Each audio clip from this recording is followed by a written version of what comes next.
Hello and welcome to the Future of Work podcast by allwork.space. I'm Jo Mernier, and today I'm talking about one of the core assets of any successful business and any business that wants to be successful, and that is company culture. A strong and positive culture creates cohesion, it brings teams together, it enables talent retention, it fuels engagement, it fuels productivity. All these things make for a successful business and one that's more likely to be future-proof. So that's why we're talking about culture today. And to tell us more about that, we're joined by Brett Putter, who's an expert in company culture development and works with companies and leaders worldwide to design, develop, and build high-performing cultures. So, Brett, welcome to the podcast, and thank you for joining us. Well, thanks for having me, Jo. My pleasure. I'm looking forward to it. Me too. We're happy to have you. Now, Brett, you're the CEO of CultureGene. You have an extensive background in executive recruitment, and to date, you've published 2 books. And the most recent one was published just last September, 2020, called Own Your Culture, How to Define, Embed and Manage Your Company Culture. So you're definitely the right person to be speaking with us today. So just to start with the basics, can you tell us about company culture, what it is, and why it's so important to businesses, and why they should spend a lot of time and money building one? Yes, so company culture, really, the way I like to look at company culture is it's the one sustainable competitive advantage that a CEO has complete control over. And most companies, most leaders don't seem to treat company culture in this way. And it's what differentiates you. It's the glue that makes your company tick. And it's actually, in a lot of cases now, one of the main drivers of what's going to make companies come out of this very difficult pandemic in a strong position to take advantage of the future of work, really. So I believe company culture is the missing link, and I believe it should be recognized as a business function in the same way that sales, engineering, and marketing are in companies. And you mentioned just then that business leaders have complete control over their culture, potentially. But I was just curious to know, how accurate is that? For instance, if you've got a long-standing company, quite a large company, and they've got staff there that have been there for years and perhaps stuck in their ways, how easy is it to change their thoughts? And do the business leaders really have complete control over that?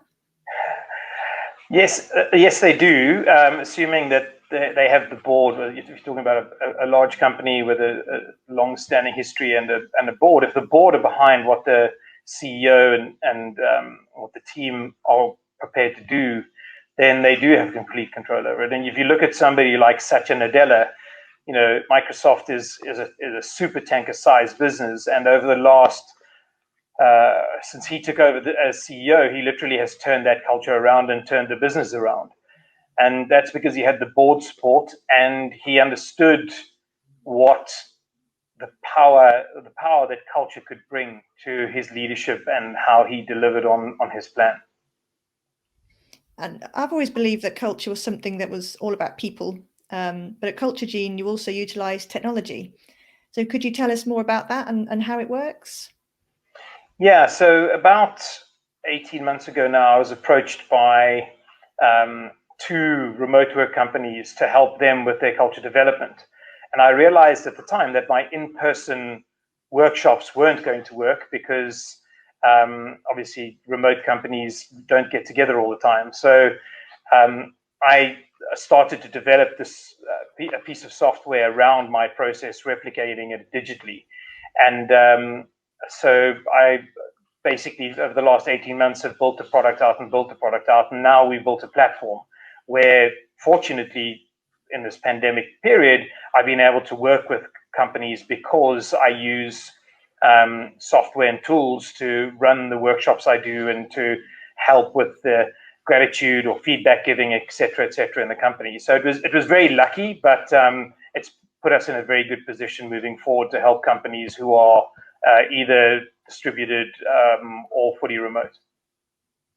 And when you start working with a company, whether it's remote or whether it's face-to-face, as hopefully we'll be back working face-to-face soon, where do you start? What is the process like when you go to a company, and exactly what initial conversations do you have to sort of get the ball rolling?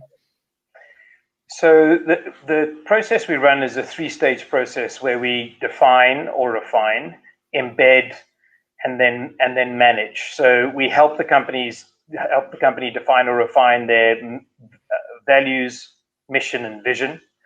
And then we embed the culture into the leadership team, the processes and functions of the business, and then we help the leadership team manage that on an ongoing basis.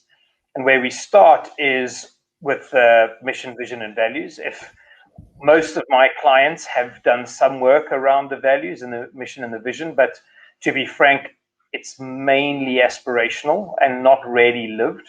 So the first thing we will do is actually understand what the current values of the business are, what the aspirational values of the business are, understand what the impediments are within the business to achieving the excellence that they want to in their culture. And that'll be done through surveys, it'll be done through workshops, and I do one-on-one interviews with the leadership team and an extended group of the broader company.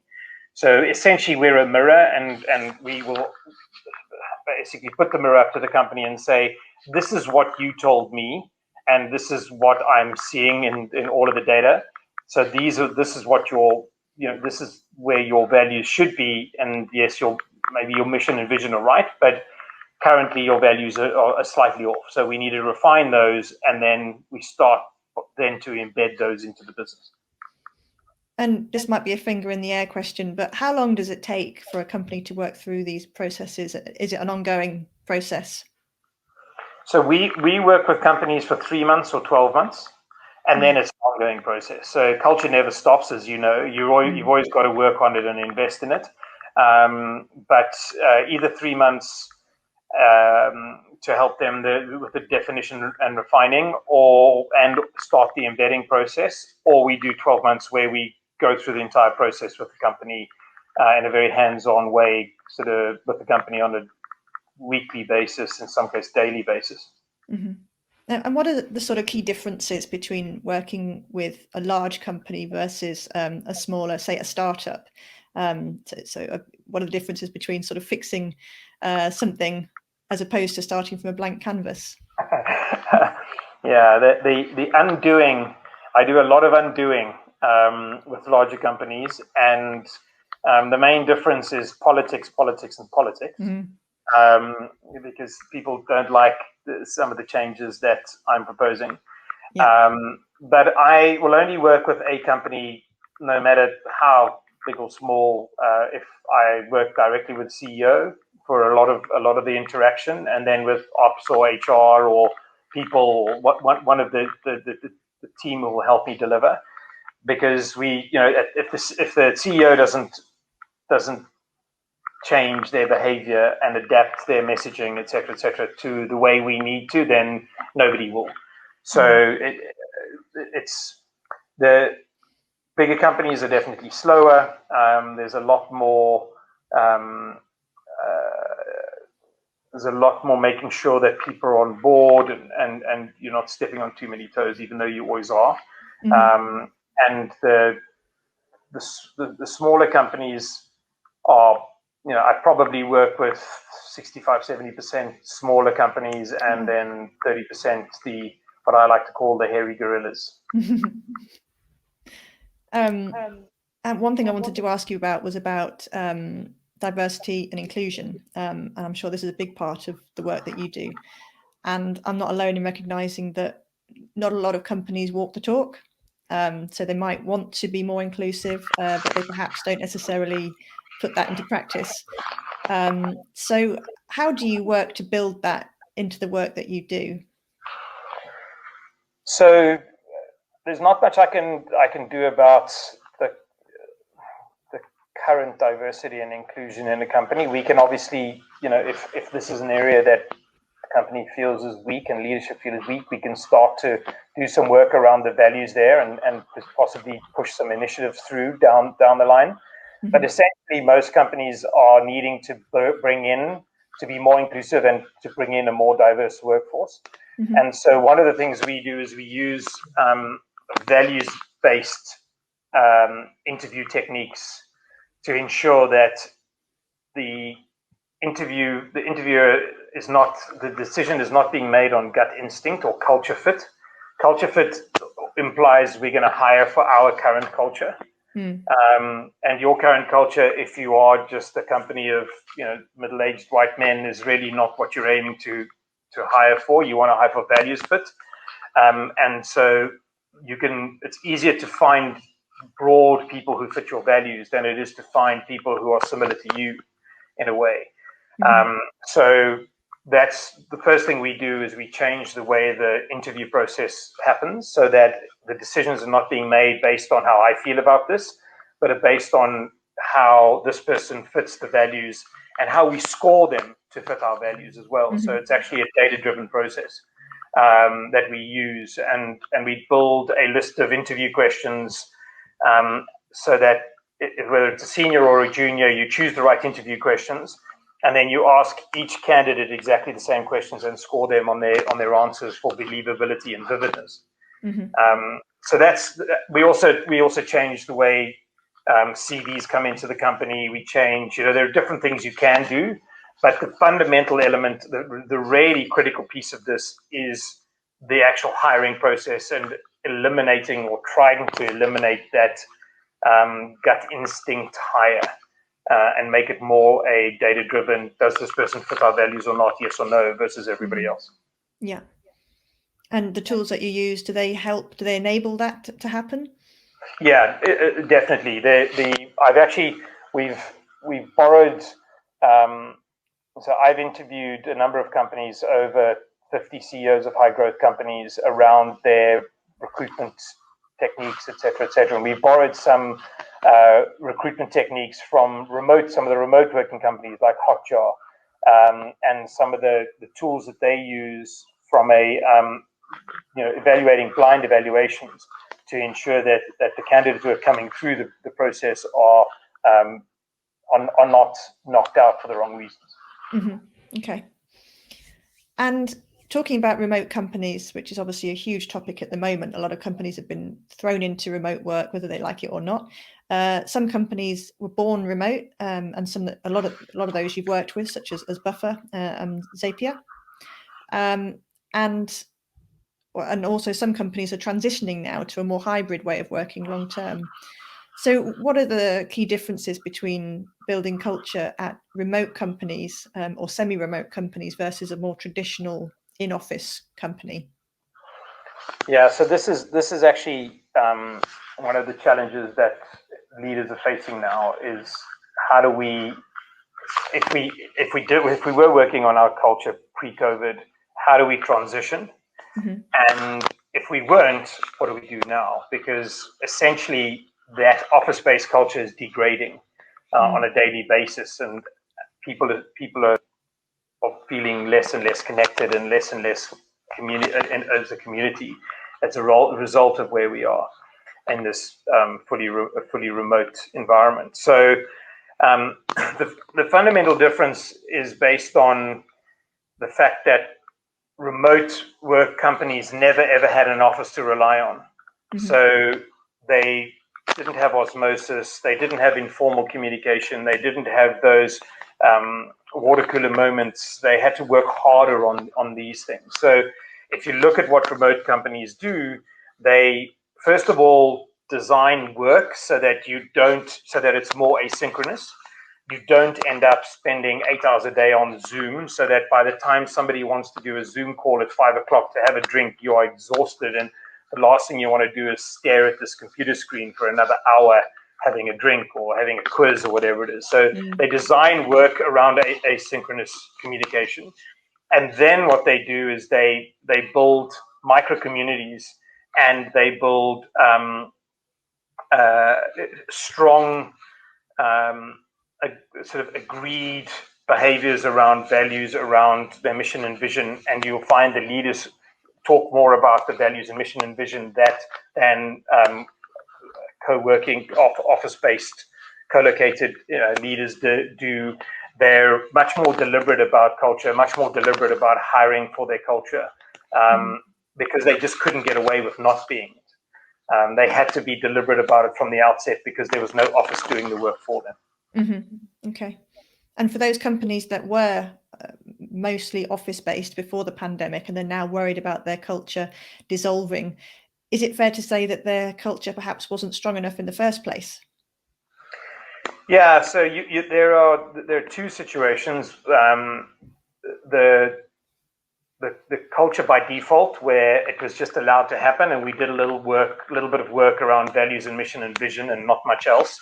And that really was a weak culture. On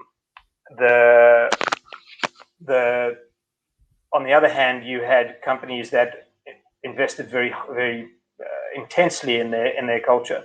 They're finding it easier to do the transition now, and they're finding it easier to adapt. They're still struggling. Very few companies are finding this a walk in the park. People are still struggling, and companies are still struggling. But really, what the remote companies, they focused on things like documentation. How do we do documentation right so that when we onboard a new person, they can read about our culture? They don't have to meet 17 people to talk about our culture. How do we recruit so that we recruit people who work the way we do? So they actually design tasks with candidates to ensure that those people can work with the company, not just be interviewed by the company. They built and build communication architectures. So they will say that Slack is for this, email is for that. We do not use this technology for that. So they build different communication architectures, and you can see how they're designing their business where for areas where we in a co-located environment would have taken a lot of that for granted. And one of the ideals of any company is to create a transparent and trusting and psychologically safe culture. And in my mind, this should be number one on the priority list. But how do you get there? How can you encourage CEOs to trust their people, to be more transparent, and to create that safe and inclusive space in a company? Well, I always start with transparency, because if you can be transparent, then you're leaning towards trust, because people have to trust you because you have nothing to hide. So if you can start to demonstrate transparency in the business decisions you're making, in the why you're doing certain things, if you also can demonstrate transparency around your own personal behavior. So with my team, for example, I have a 1-year-old and a 3-year-old, and a couple of months ago, I just put my hand up and said, I am really struggling to get 8 hours of work done a day. So I am going to be working between 9 and 11 most nights. I'm not going to be emailing you. I'm not going to be Slack messaging you. I'm not going to be doing anything to demonstrate it. But I don't want to do it behind you in any way so it appears wrong. I just want to tell you I'm doing it because I'm getting so much joy out of spending this time with my children, because I'm enjoying it, but I also have to, because if I don't, my wife will kill me. Because the children are hard work, as all parents know, especially with a 1-year-old and a 3-year-old. And so that's, I put my hand up and I said transparently, I just can't, and I'm going to have to do this. I'm not going to do it every night, but I don't want you to do it, unless you feel this is the way you want to work and prefer to work. And one of my colleagues said, look, as you know, I'm a night owl. I've done this anyway. This is just the way I work. And if you need to get a hold of me and chat, we can chat. But I try not to, because I don't think it demonstrates the right thing. So for me, it starts with transparency, because then the transparency demonstrates there's nothing to hide. And the psychological safety piece is also around being transparent about your own issues, about the things that you're struggling with, that then demonstrates to your people that they can have the same, have a similar conversation and talk about similar things. And those things that you were talking about just now, the having the ability to put your hand up and say, I can't keep this up. It's not sustainable. I do need some time. That's a really important thing to do, isn't it? But it's not necessarily an easy thing to do. To be able to say to people that I need to I need to take a break, and to be that transparent. And that's a huge part of a lot of the wellness discussions that are happening now at corporate level. So how important is that to build that into a culture at any size business? Yeah, it's really important, and it's hard. One of my clients said to me, "But Brett, she was the head of people for an 80-person company. She said, but don't our people look at us like, if we are weak, then do we have all the answers? It was sort of like, if we demonstrate weakness, our people won't respect us. And I actually said it's the opposite. If you demonstrate weakness, it's not really weakness, but if you demonstrate human fallibility, or you demonstrate that you are struggling, if you demonstrate that you are underneath all of this tough leadership exterior, just a person like everybody else, then people can relate to you better, and people can share their feelings. And if you look at what remote work companies do, they actually, a lot of them train their leadership teams to have these conversations, and management teams to have these conversations. And they ultimately do a lot more one-to-ones with their team. They have smaller teams that they lead, and they have one-to-ones that it's not always about business. It's about what the employee or the coworker or the person who you line manage, it's about what they want to talk about. Mm-hmm. So you get to know how people are, and you build that friendship in a different way than we used to build it in a co-located environment. So yeah, I believe it's really important. There's a tsunami wave of health and well-being issues coming down the track, and it's already starting now. And I just think this is one of the ways to get ahead of it, is to build the psychological safety into the environment. Absolutely, and we're only human. Yeah, at the end of the day, very human. Absolutely, yeah. The virus seems to have our number. Yeah, we need to look after each other, and we always say that the future of work is all about the people. So that is it's so important. And taking that another step further, looking at skills, you referred to proactive learning environments as part of building culture. And in my mind, this ties into the need for employees to constantly reskill and upskill as jobs change and evolve. And of course, this is a huge component for the future of work. So could you tell us a bit more about proactive learning and how that ties into building culture? Yeah, so if your team aren't learning, then they're not developing. And most of the companies I work with are high growth companies. They have to learn. And most companies are developing in these high growth stages, are developing faster than the people can actually develop themselves. So if you create the ability within your team to learn, that's often through learning through mistakes, learning through failure, which is where we go to that environment of psychological safety. If I fail, if I make a mistake, and it's a valid mistake, it's not me being really stupid. This is what I've tried. This is why I tried it, and this is the mistake I made, and I learn from it. Then I learn, the company learns, I get better, and I don't make that mistake again. Mm-hmm. And this idea of developing yourself deliberately in an office environment or in a work environment is, I think, it really is part of the future of work. It makes me think about, there's a wonderful book called An Everyone Culture, and it's by Bob Keegan and Lisa Leahy, and it's looking at 3 different companies, Bridgewater, Decurion, and NextJump, and looking at how they are deliberately developmental organizations. So everything they do is about improving you as a human being. It's tough. It's not easy. They work on your weaknesses, etc., etc. But I've had the privilege of working with NextJump and being inside their offices when we could go into offices. And it's just incredible to see how these people, they develop so quickly and so incredibly, the impact is so incredible.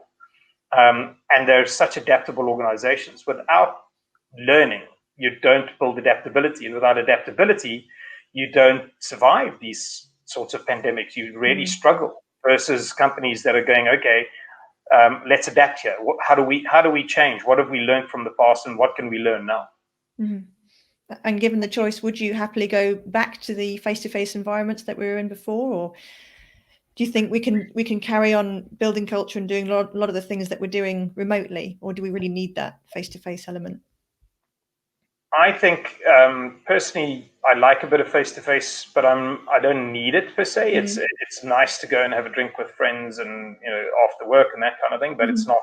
But there are a lot of people who do need it, and the younger people need it as well. The younger people learn through osmosis, and they also like the vibe, etc. So I do feel sorry for the people coming out of uni and that kind of stuff now. It can't be easy to be sitting in your bedroom doing this when you should be. You think you should be having fun somewhere. In Soho, wherever you are. But the opportunity, I think, is for companies to learn what they need to learn from remote work environments, and then adapt in this hybrid situation. Use your office as a place for meetings and for people, if they want to work, they can work there, but also use it for bringing people together, building the physical culture element.